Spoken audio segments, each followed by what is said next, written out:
Fala galera, tudo bem? Pedro Felice, professor de História aqui, retomando então nosso quadro sobre História, Política e Atualidades, hoje para falar de um tema muito importante para compreender a história do Brasil republicano, que é o anticomunismo. Bom, falar sobre esse tema aqui no nosso país é algo muito sensível, muito delicado, porque as pessoas não entendem o que é comunismo. Então, essa concepção foi manipulada ao longo do tempo de diferentes formas, e nós falaremos sobre isso. Esse tema foi também trabalhado no meu TCC na graduação de História na Universidade Federal do Rio Grande do Sul, quando eu falei sobre o anticomunismo como ferramenta de oposição à campanha de Leonel Brizola, deputado federal na Guanabara, e analisei documentos do jornal A Tribuna da Imprensa, que estava associado ao governador da Guanabara, né, que era opositor do Leonel Brizola, que era nada mais, nada menos do que Carlos Lacerda. Então, para trabalhar esse tema, eu vou usar as duas principais referências que eu utilizei no meu TCC, que é o Rodrigo Pato de Sá Mota, que escreveu Em Guarda contra o Perigo Vermelho, é a tese de doutorado dele, que se transformou num livro muito bom, que eu recomendo, e também a tese de doutorado e a dissertação de mestrado da minha querida professora e orientadora Carla Rodegueiro, que trabalhou o imaginário anticomunista no Rio Grande do Sul através da Igreja Católica. Então, para tratar desse tema, a primeira coisa que a gente precisa fazer é trazer uma definição sobre o que é o movimento anticomunista. Ele não surge no Brasil, mas ele chega no Brasil e se fortalece, se tornando uma constante na nossa história do Brasil republicano. E aí, claro, o nome já sugere, né? Anticomunismo é um movimento de oposição ao comunismo.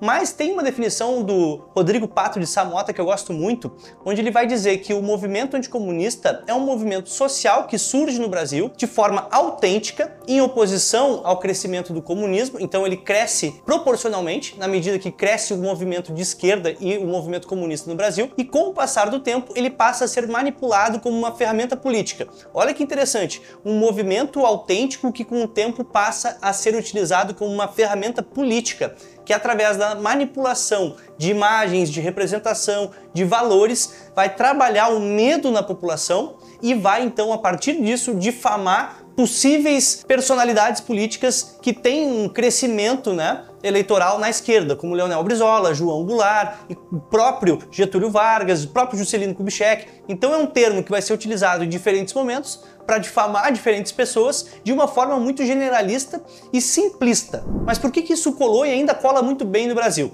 Porque aqui nós temos uma cultura católica e cristã muito forte. E aí é importante a gente fazer uma recapitulação para falar um pouquinho do Manifesto Comunista de Karl Marx. Karl Marx vai dizer, naquele contexto do século XIX, que a religião é o ópio do povo, que a religião é o primeiro tipo de alienação que pode haver. Ou seja, a pessoa que acredita em algo sobrenatural, ela está se alienando daquilo que é real, daquilo que é material. Nós temos aqui a teoria do materialismo histórico, dialético. Isso vai, obviamente, ser entendido como uma ameaça à Igreja Católica. Também no Manifesto Comunista, nós temos a ideia de trazer uma propriedade coletiva. Nós temos a proposta da revolução do proletariado para o início de uma ditadura do proletariado, né, através do domínio dos meios de produção que serão compartilhados, enfim, estamos simplificando aqui alguns conceitos, mas esses conceitos que vão justamente gerar essa reação aqui no Brasil. O medo da religião ser destruída, o medo dos filhos serem entregues para a administração do Estado,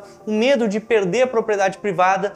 Então percebam que a palavra medo é fundamental. Com o tempo, alguns grupos conservadores vão entender que o medo que veio a ser trabalhado através do anticomunismo pode ser utilizado como ferramenta política e passam a difamar pessoas que não são comunistas, inclusive são contrárias ao comunismo, dizendo que elas são comunistas e que elas querem acabar com a religião, que elas querem acabar com a propriedade privada.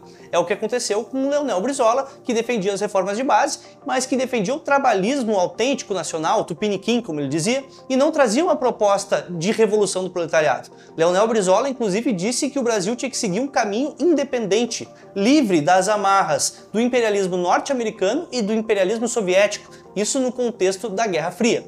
Então, no momento que Leonel Brizola é taxado como comunista, nós temos aqui uma generalização, uma simplificação do termo, com o objetivo de difamar aquele político que tinha uma tendência muito grande de crescer nas urnas, inclusive se tornar presidente do Brasil nas eleições de 1965. Então isso que aconteceu com o Leonel Brizola vai acontecer também com vários outros políticos e militantes do PTB, do PSD e de outros partidos de centro-esquerda que não eram comunistas, mas que eram taxados com o termo comunista. Vale ressaltar que haverá uma construção ao longo do tempo com o objetivo de associar o comunismo com o capiroto, com o bicho ruim, com o diabo, né? Trazendo imagens, representações através da mídia, através de charges, através de reportagens, através do rádio, de novelas, enfim, para fazer com que a população acredite que o comunismo era um perigo real e que podia destruir aqui no Brasil a religião, a propriedade privada e a família. Esses três elementos são muito importantes: religião, propriedade privada e família, porque são eles que seriam teoricamente ameaçados pelo comunismo. E o meu objetivo aqui não é fazer um juízo de valores se o comunismo é bom ou ruim, se o capitalismo é bom ou ruim. O que é importante destacar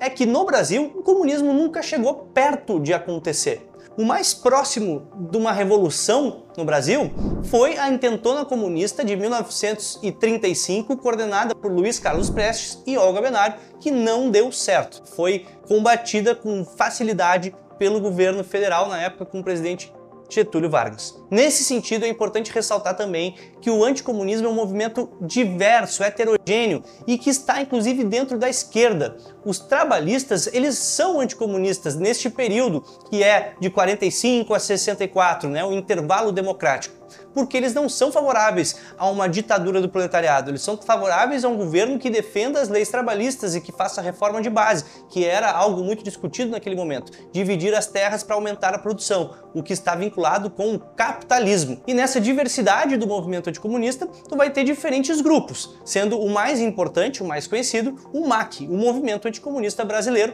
que vai inclusive fazer atentados contra o Estado em 1961, acusando o Estado de João Goulart, né, a presidência de João Goulart, de ser comunista pelo fato de defender a reforma de base. Então, meus amigos, por que é tão importante falar do anticomunismo? Por que é tão importante falar do conservadorismo no Brasil?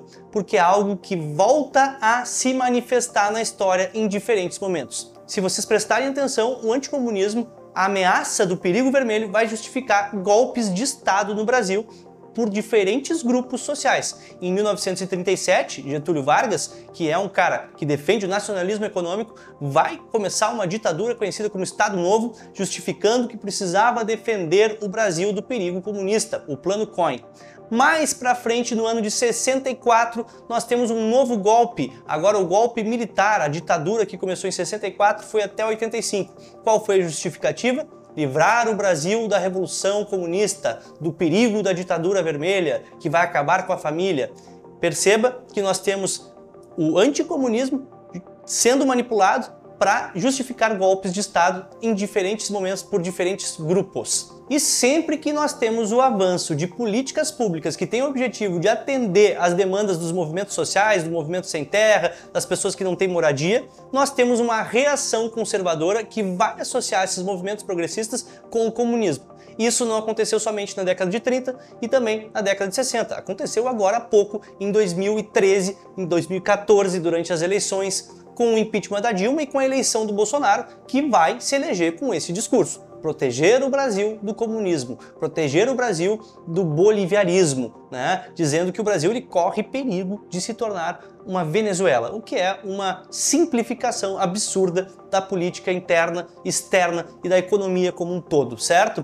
Então, dessa vez, Bolsonaro, em 2018, se elegeu desenvolvendo esse discurso anticomunista e manipulando o medo da população através de parcerias, não só com a Igreja Católica, mas principalmente com as igrejas evangélicas. Aqui nós já temos um outro contexto, né, social, com o surgimento de outras religiões cristãs que não são católicas, como a Igreja Universal, certo?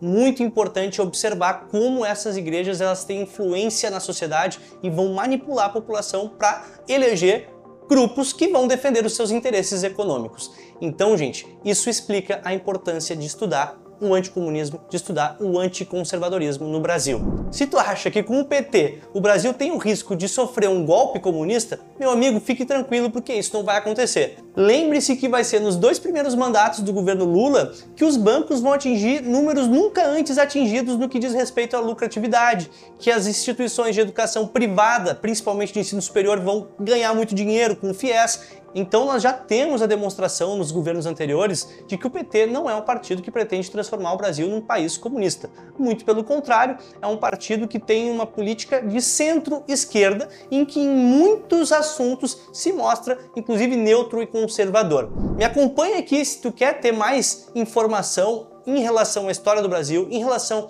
à política, a atualidades de forma mais científica, mais acadêmica e sem paixão, sem julgamento através de uma visão manipulada, certo? Dá teu like, um abraço e compartilha esse vídeo para quem tu acha que precisa ter acesso a essa informação.